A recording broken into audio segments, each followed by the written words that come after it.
안녕하십니까. 반갑습니다. 진짜 시황의 최수창입니다.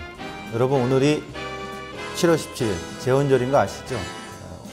과거에는 쉬었던 공휴일이었는데 이제 쉬지 않네요. 네. 그리고 또 기억하십니까? 지난달이었죠. 7월이 들어오기 전에 6월 달에 아마 그 6월 마지막 중간쯤에 마지막 날 30일 날쯤에 시황 이야기를 하면서 7월 17일 전후로 무엇인가 있을 것입니다 라고 얘기했던 시장에 대한 전략의 코멘트, 오늘이 바로 그 7월 17일입니다. 기억하시고 그날의 프로그램을 다시 보기로 보셨던 분들, 기억하시는 분들 계실 텐데요. 자, 오늘 굉장히 중요한 얘기, 또 어려운 얘기를 제가 토해낼 겁니다. 이 시간 본방사수 꼭 하셔야 되겠죠. 또 하나는 제가 오늘 이 어렵고 또 중요한 얘기를 토해낸다고 하는데 어떤 거냐 잘 들어주시기 바라고, 또 한편으로는 좀 걱정도 돼요. 왜냐하면 이따 얘기하겠지만은 제가 이 시간을 통해서 여러분들에게 어떤 제 기준점을 제공하는 거잖아요. 그리고 아까 화면 시작하면서부터 이 방송 시작하면서부터 이 모든 방송의 프로그램 내용들은 투자자 본인의 책임에 따른다, 기속된다라고 뭐 이런 얘기 나오잖아요. 그러니까 그런 점을 잘 참고해 주시죠. 오늘 제가 얘기하는 것들 항상 강조하는 겁니다만 이 시간에 터서 제가 보는 것은 제가 속 시원하게 얘기합니다. 안 보이면 안 보인다고도 얘기하고요. 아, 제 기준이 틀렸으면 틀렸습니다라고 얘기도 합니다. 그러니까 기준에 활용을 하시길 바래요. 예. 뭐 이것에 대해서 뭐 어긋났다, 틀렸다, 맞았다 나중에 논해도 좋으니까 오늘 이 시간만큼은 무슨 얘기길래 어떤 기준점을 얘기하길래 여러분들이 여러분들에게 강조하는지 여러분들 잘 참고해 주시길 바라는 마음입니다. 자, 시작하도록 하겠습니다. 종합주가지수 흐름 보도록 하죠. 종합주가지수 흐름이요. 2073.89포인트입니다. 전일 좀 올라왔는데 전일 올라왔던 걸 지금 토해내고 있는 모습이고요. 전일 종가 대비는 0.67% 하락을 보여주고 있네요. 코스피 포인트 보러 들어가도록 하지요. 오늘 코스피 포인트 이제 보기 전에요. 제일모직하고 삼성물산 이슈 어제 좀 살짝 어제 다뤄드렸죠. 그래서 어쩐데? 제 표현은 그렇잖아요. 그래서 어쩔 건데? 가결이 되든 부결이 되면은 뭔가 좋지 않은 거지만 가결이 된다고 하면 그래서 어쩔 건데? 크게 뭐 좋아질 건 없다라고 했어요. 결국 오늘 시장에서 제일모직이나 삼성물산 움직임 뭐 크게 살림살이에 도움이 되실 만큼 나아졌나요? 어제 오늘 움직임이? 어제 오늘 움직임 제가 봤을 땐 그냥 올랐다 내렸다 제자리 아니겠습니까? 중요한 건 본질은 그 가결을 통해서 향후에 제일모직이 합병을 통해서 얼마만큼 더 사업적으로 실질적으로 실적 성장을 보여줄 거냐, 그게 초점인 거죠. 그리고 다행인 것은 부결이 안 되고 가결이 됐다는 소식, 그게 좀 그나마 다행이다 이렇게 봐야 돼요. 만약 부결될 경우에는 시장에 또 다른 어떤 변수가 생기는 거기 때문에 불확실성이 존재에 따라서 요동을 칠 수 있는 상황이었는데 그것이 안 나왔다는 게 다행인 점? 전 이렇게 좀 보면 될 것 같다. 어제 오늘 이야기 좀 해드리겠습니다. 수렴 과정의 상단입니다. 얼마 전에 수렴 과정의 하단일 때는 퐁당했다가 이탈했다 올라왔고 지금은 상단을 퐁당이 아니라 폭 뚫었다가 다시 내려오는 과정이잖아요. 여전히 수렴 과정의 지수는 있는 모습이다. 바뀐 건 아닙니다. 조선주학재 또 터지네. 왜 터질까요? 고민 좀 해봐야 될 것 같은데요. 금융주까지 같이 묶어서 좀 설명을 드릴 거고요. 제약주 주봉의 고점의 의미. 달리는 말에 과연 누가 올라탈 수 있을 거냐? 쉬운 건 아니잖아요. 또 하나는 기세가 막 가고 있는 상황에서 거기에다 대고 누가 부정적인 얘기를 할 수 있느냐? 함부로 못합니다. 근거 있냐? 물어보시면. 갖다 댈 근거나 부연 설명은 많겠지만 쉽지 않거든요. 거기에 기세가 확 가고 있기 때문에, 쏠려 있기 때문에. 오늘 변동성을 암시하고 있는 제약주. 오늘 종가가 끝나봐야 더 명확하겠지만 제가 종가까지 3시까지 있을 수는 없잖아요. 그래서 종가에 대한 의미, 그래서 어떠한 상황이 있을 것인지에 대한 암시를 좀 해드릴 거고요. 조선 자동차, 철강, 건설, 반도체, 스마트폰. 이게 뭡니까? 네, 주식을 하시는 분들은 지금 죽쓰고 있는 종목들인데요 라고 하실 거고요.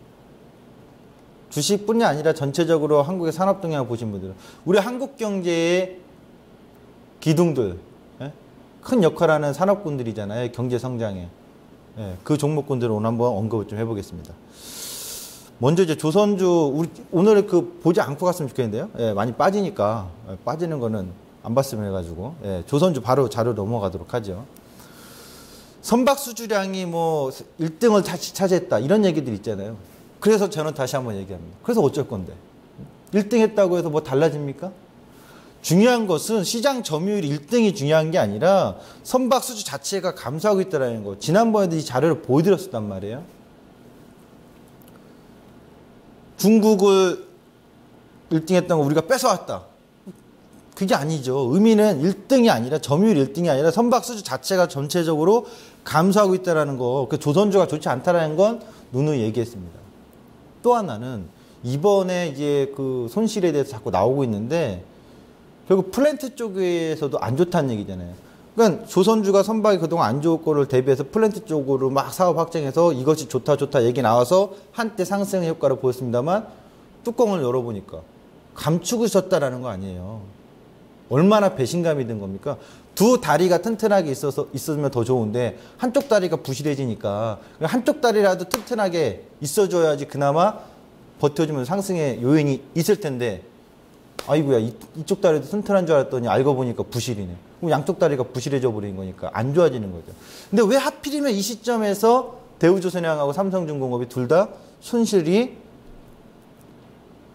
밝혀지지 않았던 것들이 알려지면서 충격을 줄까요? 고민을 좀 해봤는데요.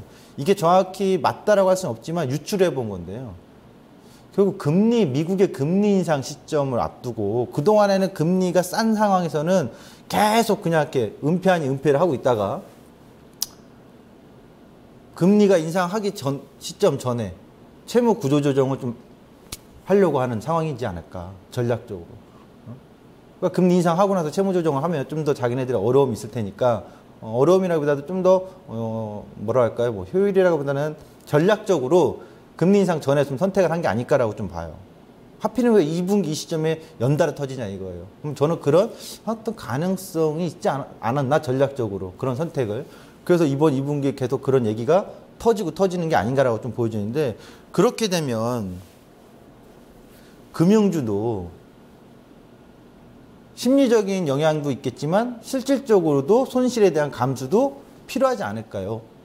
향후에 나올 수 있지 않을까. 그렇다면 금융주들도 전반적으로 지금 가계부채의 기업부채, 근데 또 여러 가지 부채에 대한 위험 부담, 경기가 또 확 살아나지 않아서 내수의 둔화 때문에 은행주들이 확 살아나고 있지 않는 상황에서 기업들에 대해서 기업이, 특히 조선주 쪽에서 먼저 이렇게 채무 구조조정이 얘기가 나온다면 향후에 그럼 은행주들도 손실이 좀 불가피하지 않겠습니까? 일정 부분? 그게 얼마나 커질지 작아질지는 따져봐야 되지만 뭐 안 봐도 비디오잖아요. 어쨌든 손실의 부분에 대해서는 인정해야 될 거 아니겠어요? 그렇다면 금융주들도 심리적 영향이 불가피할 것은 뻔한 거고, 다만 그 규모나 어떤 상황이 어떻게 될 건지는 좀 더 면밀히 수치적으로 우리가 따져봐야 되겠지만 일단 그런 심리 상황을 조선주와 금융주는 받고 있다, 이렇게 좀 봐야 되겠고요. 그래서 조선주 같은 경우는 2008년도 연저점을 다 대우조선해양 깬 걸로 알고 있고요. 그 다음에 뭐 현대중공업, 삼성중공업도 있는데 그렇다면 2008년도 연저점까지 다 깨야 되지 않겠습니까? 현대 및 부조선도 마찬가지고 다 깨진 걸로 알고 있어요. 근데 삼성중공업은 안 깨졌던 것 같은데 그 연저점 깼다 해서 바로 올라오겠냐? 기술적 반응이 있을 수는 있을지언정 가격의 변동에 따라서 그걸 추세적으로 전환시키려면 보여줘야 되죠. 뭘 보여줘야 됩니까? 실적을 보여줘야 될 거 아니에요. 근데 동네 구멍가게도 아니고, 예? 하루 뭐 떴다방 가게도 아니고 이런 기업이 한 달 사이에 갑자기 실적이 확 좋아질 리는 없잖아요. 결국 그럼 3분기까지 지지부진하거나 안 좋을 가능성은 유추해 볼 수 있는 거 아니겠습니까? 그래서 조선주는 그런 모멘텀이 좀 있다라고 좀 봐야 될 것 같고요. 그 다음에 제약주, 잘 달리는 종목 한번 볼 건데요. 제약주는 제 차트를 잡아왔습니다. 보시면, 자, 보세요. 유한양행하고 단미약품을 보는데, 유한양행을 먼저 볼 건데요. 유한양행이 쫙 올라가고 있어요. 야, 이렇게 기세가 등등해서 올라가고 있는 종목을 누가 태클 걸겠습니까만 한번 걸어드렸었잖아요, 지난번에. 근데 빠졌다 또 올라오고 빠졌다 또 올라와요. 그러면 누가 봐도 저점 높아지니까 올라가는 추세가 더 이어지는 거 아니냐, 추세가 꺾이지 않았습니다 라고 얘기하면 틀린 거예요, 맞은 거예요? 기술적 설명. 맞죠. 네, 전저점을 깨지 않았으니까. 그런데 역으로 생각해 보면 고점이 낮아졌단 말입니다. 3주 연속 고점이 낮아졌다는 얘기예요. 그리고 지난주에 거래량이 터진 장대 연봉을 이번 주에 빠르게 장악했다면 좋았을 텐데 못했단 말이죠. 그렇다면 다음 주에 다시 한번 또 눌림이 있을 가능성은 있다는 얘기고요. 근데 유한양행 보면 뚜렷이 안 보이겠지만 부강약품을 보면 보입니다. 뭐가 보이냐 보시죠. 부강약품도 쭉 달려왔는데요. 거래량이 터지잖아요. 지난주에 고점 이번 주에 낮아졌거든요. 다음 주에 또 반등이 나온다도 음봉을 장악하지 못할 것이고 음봉의 몸통의 중단이 35,000원대까지 보여줄 수 있겠으나 문제는 오늘 종가가 잘 들어보세요. 오늘 종가가 어디서 끝날지는 저도 모릅니다만 5주이평을 넘어서서 끝나면은 반등이 다음 주에 또 있을 수 있어 이건데 5주이평을 종가상 못 올라가면 반드시 다시 한번 이번 주 저점대를 흔들려고 눌림마디가 나올 겁니다. 네, 그래서 제약주는 변동이 암시하고 있다. 전체적으로 변동을 암시하고 있어요. 그래서 한미약품을 차트로 하나만 더 보도록 할까요? 한미약품. 네, 보여주시죠. 한미약품을 보시면 누가 이거 태클 겁니까? 태클 걸기 힘든데 일봉상 51만 3천원짜리입니다. 이 가격대를 지금은 위에 있으니까 이 공간대에서 위에서 언제든지 반등 나올 수 있는 힘이 있어요. 근데 이 자리를 찍어 누르는 날이 있다면 그날은 변동성이 확대될 거라고. 그 변동성 확대된다는 얘기는 곧 하락 눌리면 마디가 형성될 가능성이 높다. 주봉으로 보시면 잉태형으로 암시해버린 거거든요. 아래꼬리 길게 달리고 끌어올린 양봉인데 오늘 종가가 지난주 시초가를 깨지 않고 지난주 종가를 넘어서지 않고 끝나면 이게 잉태형이거든요. 잉태형의 형태에서는 뭘 암시하는 거냐면 변동성을 암시한단 말이에요. 그렇다면 이 종목은 위로 변동성을 줄래 아래로 변동성을 줄래 암시하는 거니까 다음 주에 한번 볼만 하겠죠. 위아래든 EXD의 노래처럼 위아래 변동이 커질 거라고요. 확대되는 거라고요. 그 점에 좀 주목을 해야 되지 않을까. 그럼 제약주 잘 잘리는 종목들은 이렇다 이렇게 보시면 되겠고 산업기상도 한번 보도록 할게요. 산업기상도를 보시면요. 제가 아까 조선, 철강, 화학, 자동차 쫙 얘기했잖아요. 철강이요. 올해 이제 하반기 대한상해에서 이제 전망을 한 건데요. 상반기에는 섬유, 철강, 정유유와 조선, 자동차 다 구름 먹구름이었어요. 전자 IT도 먹구름. 그러면 상반기 우리가 대한상해에서 조사한 결과 얼마나 맞았나 한번 볼까요? IT 구름 맞죠? 상반기 참 전망 잘했네요. 실죠? 그것도 안 좋잖아요. 다 많이 이제 하반기를 가면 먹구름이 다 먹구름이 꼈어요. 했던 거는 IT랑 기계랑 건설인데요. 쨍쨍하게 했던 게 없어요. 전망이. 자, 하나씩 짚어보도록 하죠. 여기서 조선은 방금 얘기했던 안 좋을 거라고 봤죠. 그럼 조선은 아파트 한 단지 들어가는 철강보다도 배 한 척 짓는 철강이 더 많이 들어가거든요. 그럼 당연히 철강업체의 악재겠죠. 네. 그럼 철강은 뭐 조선만 있냐? 건설도 들어가고 자동차도 있는데 자동차 중국에서 얼마 전에 보시면 폭스바겐이 더 잘 나가고 있고 중국 자동차 업체들이 추격하고 있고 현대자동차의 장점은 제네시스가 아니란 말이에요. 준중형차였잖아요. 근데 준중형차에서도 폭스바겐과 중국 자동차에 밀려서 협공을 당하고 있는 상황이라면 그럼 자동차 강판 쪽도 썩 좋지 않을 거라는 유추를 해본다면 철강 쪽도 좋겠습니까? 안 좋겠죠. 그럼 건설은 지방건설 영남 쪽은 좋아요. 달성구운이라든가 대구 쪽 좋습니다. 그 지역만 좋은가? 아니잖아요. 그리고 철강 쪽에서 철근이 갖고 있는 차지하는 비중 그렇게 영업이익이 높지 않거든요. 그렇다면은 건설도 지금 민간 분야 계속 얘기했지만 내년이 더 좋아지는 뭐 35만 호 뭐 이런다면 모르겠습니다. 그게 아니라면 내수는 어느 정도 정점의 어떤 건설 경기가 나올 수도 있는 거고 또 한편으로는 반대로 해외에서 빵빵 터져줘야 되거든요. 뭐 이란에 대한 기대감이 있겠습니다만 전반적으로 어떻게 될지 아직 변수가 있기 때문에 뚜렷하게 좋다 나쁘다 할 수 없어요. 그러니까 정확히 구름과 먹구름과 해 뜨는 상황에 중립인 거고요. 정유유화 어제 얘기했잖아요. 유가가 60불, 70불 확 넘어갈 것이 아니라 어제 그렇게 얘기했듯이 이란의 공급에 대한 우려도 있고 전 세계적인 어떤 경기에 대한 민감 변수가 있으니까 유가가 급등할 이유는 당장 없다. 수요가 확 살아나서. 그렇다고 공급이 확 줄어드는 상황도 아니야. 그렇다면 정유주도 그렇게 썩 좋아 보이진 않고 화학주는 수요가 확 좋아져야 되는데 뭐 자동차에도 많이 화학이 들어가잖아요. 그렇다면 수요 부분에 있어서도 뜨거운 부분이 아니니까 유가도 그렇고 그렇다면 역시 좀 어둡거나 뭔가 좀 더 지켜봐야 되는 관점일 거고. 그럼 IT는 좋은 거 아니냐 반도체. 얼마 전에 얘기했잖아요. 반도체. 같이 다 빠지고 있다. 마이크론도 그렇고 대만도 그렇고. 그럼 반도체 쪽도 정점을 찍고 서서히 가격이 다운되고 있으니 다운됐던 추세에서 급반전되지 않는 한 뭔가 반전의 포인트가 강하지 않은 산업이고. 그럼 스마트폰 있지 않느냐. 갤럭시 S6가 나왔잖아요. 벌써 나온 지 4월 10일, 5월 10일, 6월 10일, 7월 10일, 3개월인데 뜨거워요? 안 뜨거워요. 그렇다면 스마트폰 쪽도 그 신제품 또 나온다고 하는데 그럼 이건 신제품 계속 나온다는 얘기는 뭐냐면 그 전에 내놨던 거에 대해서 자기들이 말을 안 했지만 인정하는 꼴이잖아요. 아이폰 보세요. 딱딱 내놓잖아요. 응? 그러니까 그 주기가 빨라지고 했다 변화가 됐다는 얘기는 지금 뭔가 탈출구를 찾으려고 하는데 새로운 제품으로 막 공략 그 물량 공세를 통해서 극복해 보려고 하는 건데 중요한 건 물량 공세를 극복하는 것도 중요하겠지만 하이엔드급에서 처졌다라는 거 인정하는 거잖아요. 자기들이 아이폰을 뛰어넘을 수 있을 만큼 혁신을 내놓지 못했다라는 거. 하이엔드급에서는 부진하다는 걸 인정하는 꼴이니까. 스마트폰은 결국 중저가 쪽만 돼야 된다는 얘기인데 그거라도 잘 되면 다행인데 매우 밝지는 않잖아요. 또 자, 전반적으로 산업비상도 약합니다. 하반기에. 제조업 평균 가동률이 약합니다. 그럼 이걸 보시면 나온다고요. 산업뉴스를 보시면 뭐 올해 오늘 이제 미래에셋증권에서 이런 게 나왔더라고요. 반도체 IT 업황 하반기 좋지 않을 것이라는 리포트가 나왔던데 예, 전반적으로 이제서야 하이닉스 막 신나게 빠지니까 고점 대비 이제서야 뭐 하이닉스 예상보다 이익이 낮을 때 이제서 내놓으면 어떡합니까? 진작에 좀 내놓지. 눈치 보느라고. 어쨌든 이렇게 전반적 뉴스가 안 좋아요. 근데 하나 더 볼까요? 시가총액 지수를 보자고요. 지금 시장에서 잘 달렸던 종목군들은 화학에 화장품이 들어가 있잖아요. 서비스업에 CJ E&M 뭐 이런 거 있잖아요. CJ CGV 있고요. 유통업에 식자재들 들어가 있고 삼립식품 들어가 있잖아요. 동원 F&B 들어가 있고 한샘도 유통업이 들어가 있던가요? 네, 그런 걸로 알고 있는데 의약품, 제약 쪽이잖아요.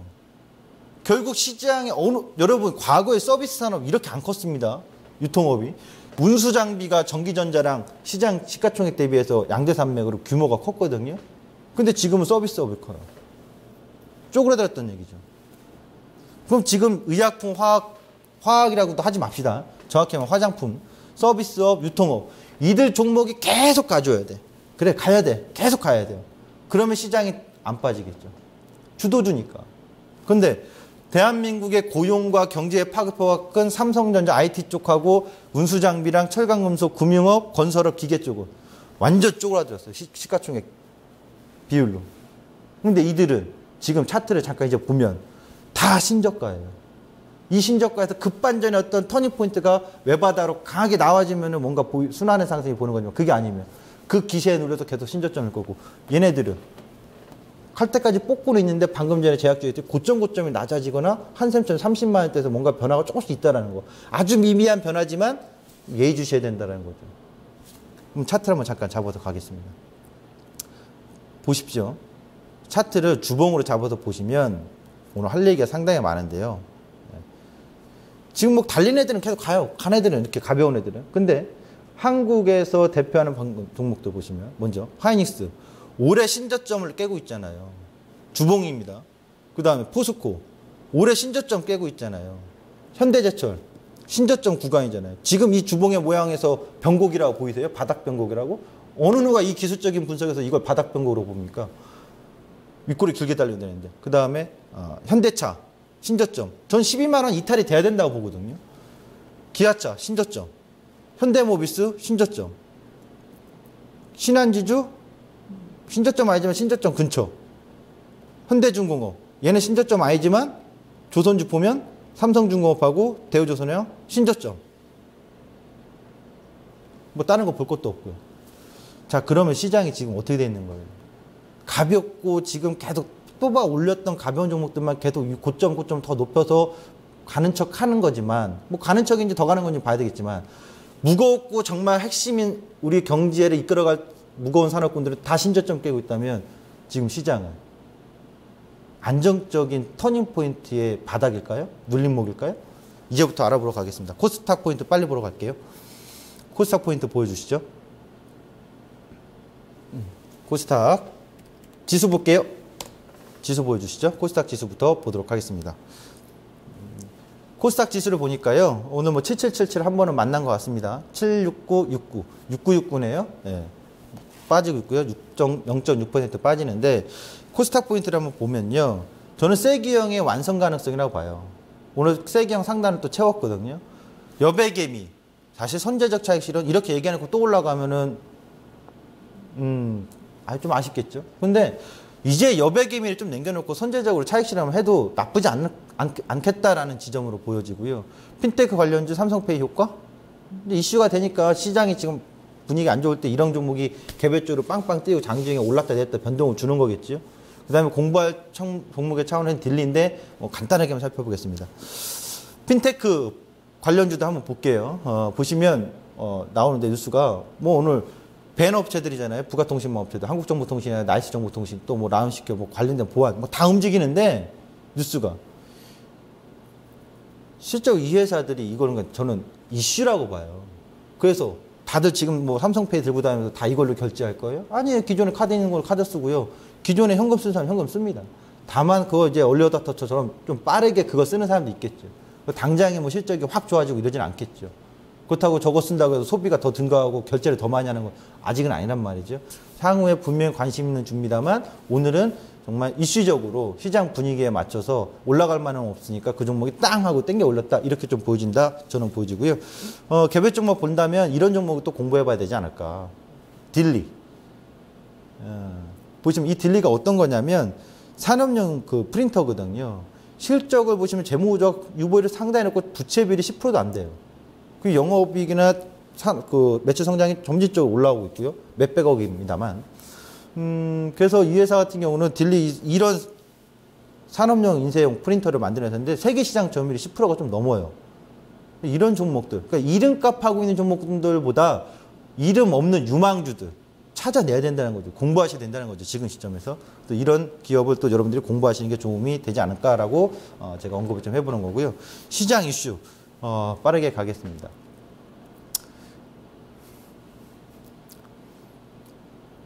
차익 실현해라. 어려운 얘기인데요. 주식 팔라는 얘기겠죠. 선제적 차익 실현에 나서도 후회 없지 않을까라고 보여집니다. 자산시장의 변동성이 확대가 될 것을 저는 제 눈에 보여서 그 유의를 하자라고 얘기를 하는 겁니다. 실적과 정책 방향에 주목하라. 실적은 아까 다 얘기해봤고요. 하반기. 정책. 미국은 금리 인상하겠다는 얘기고요. 우리나라 정책. 여러분들이 보시기엔 우리나라 정책은 뷰티풀합니까?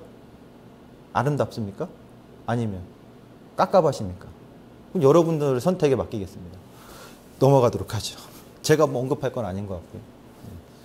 코스닥 분석 삼각세계 수렴을 하고 있는 과정이고 얼마 전 이 상태에서 하나 둘 셋 넷 올라왔죠. 상단에 맞고 있는 거죠. 세경의 상단 체험이면 좀 팔면 어떻습니까? 에? 저는 그렇게 보입니다. 차익 실현 후회 없는 관점이다. 넘겨주시죠. 코스피 분석. 2015년 최고점이 될 가능성 예상해 봅니다. 2189포인트가 하반기 2015년도의 최고점일 가능성을 제가 오늘 7월 17일 날 재원전략 공포 한번 해봅니다. 제가 보는 눈에는 저게 올해 최고점일 가능성 높다고 봅니다. 2121포인트 이하나를 돌파하느냐 2031포인트를 깨느냐의 수렴 과정에 여전히 놓여 있습니다. 저는 가능성이 고점일 가능성이 높으니까 저항점이라고 인식을 해보는 건데 언제든지 돌파도 될 수 있는 거예요. 변수가 있으니까. 이 맥점을 포인트로 등락날락 할 거라고 했습니다. 삼각수렴 과정이 상단에 채웠고 이탈했다 올렸듯이 넘어갔다 밀리는 거고 2070포인트 반드시 눌릴 건데 스튜디오 오기 전에 보니까 들어오기 보니까 2068까지 눌렀으니까 당연히 회귀한 거는 자묘한 거고 와야 될 자리예요. 그럼 이 자리를 통해서 계속 왔다 갔다 하겠죠. 다음 자리를 보도록 하겠습니다. 제가 2011년도에 아직도 동영상 녹화가 돼 있어요. 자료가 있는데 당시 정말 어려운 결정을 했었거든요. 이 그림이 언제냐? 언제일 것 같아요? 제가 벌써 얘기를 해버렸네요. 2011년도 7월 달입니다. 당시에 제가 2190인데 2200을 넘어가면 그때 주식 하셔도 돼요. 2200을 안 넘어가면 좀 뭔가 이상하고 찜찜하니까 주식 팔고 기다려 보시는 게 어떨까요? 당시에 200-300포인트가 보입니다라고 강조했습니다. 근데 결과적으로는 그렇게 됐어요. 지금 얼마 전에 얘기를 해드렸지만 그림이 이때랑 너무 유사해요. 그러니까 지금 전 가능성을 얘기하는 거예요. 이때랑 지금 그림이 너무 유사해요. 그림만 갖고 얘기하냐? 아니죠. 그림만 갖고 얘기하는 거 아니고 기타 다른 분석이 여러 가지를 통해서 보는데 너무 유사해요. 그래서 저는 2121포인트를 확실히 넘어서 장악하면 그때 가서 다시 달리는 모멘텀으로 상승을 보면서 매매합시다라고 얘기할 거고, 그게 아니라면 지금은 뭔가 찜찜하니까 7월 말일날 끝날 때까지는 저 수렴 과정을 계속 지켜보자. 과연 2070을 정확히 장악하고 지지하는 건지 아니면 이탈하면서 뭔가 불안한 건지 유사하다라는 거 언급해드리고요. 코스피 200 분석 들어갑니다. 이건 이제 어제 얘기했던 거잖아요. 결정적 단서가 나왔다. 저는 그렇게 보여요. 241.49 이탈할 가능성. 이건 뭔 얘기냐면, 표현을 하자면 이 자리에서 방향은 저는 봤어요. 대전, 서울에서 대전까지 내려가는 거라는 건 봤는데, 서울에서 대전 내려가는 길이 경부고속도로만 있습니까? 중부고속도로 있고 국도도 있거든요. 또 내려가다가 올라왔다가 왔다리 갔다리 하다가 내려갈 수도 있는 거거든요. 근데 가장 중요한 맥점은 이 자리 264.6이고 지금 어제 얘기했던 거, 그리고 어제 맥점에서 253.50이 삼각지 맥점이다. 며칠 전에 얘기했던 거. 지금 자리 한번 보도록 하죠. 빠르게. 이제 고조폭 얘기했는데 놀라지 마십시오. 제가 틀릴 수도 있는 거고 말 수 있는데 어쨌든 지금 제가 가능성을 보는 거고 확정은 아니에요. 아직. 왜냐? 수렴 과정에서 왔다 갔다 하면서 애매하게 만들어놨으니까 다음 주 정도에 가면은 좀 더 어느 쪽이 더 확실하게 보이지 않을까라고 보여지는데, 고조폭 얘기해 드리겠습니다. 9월까지. 8월 말에서 9월까지인데요. 상단은 빨간색일 경우에는 246이 하단이고 260일까지 가는 거. 그러니까 올랐다 내렸다 하다가 다시 또 올라갈 수 있다라는 이런 그림이 나오겠죠. 이렇게 올라간다라는 거. 아니면 그냥 쭉 갔다가 눌린다든가. 246, 261이 1번 공간이고요. 검정색은 257 또는 253.50에서 254, 아까 삼각지 맥점. 거길 상단을 놓고 하단은 234에서 228까지 있는 겁니다. 그리고 설마 아주 나쁜 거, 나쁜 거라기보다는 좋은 걸 수도 있는데 대응하기 어려운 거, 올라갔다가 저점을 탁 깨고 전저점까지 갔다가 쫙 올라가는 거, 260에서 243, 1, 2, 3번 중에 확률은 2번 쪽이 좀 더 높게 보이고, 아직은 3번일지 1번일지 정확히 명확하지는 않은데 다음 주쯤에 다시 한번 잡아드리도록 하겠습니다. 지금까지 진짜 시장의 최수창이었습니다.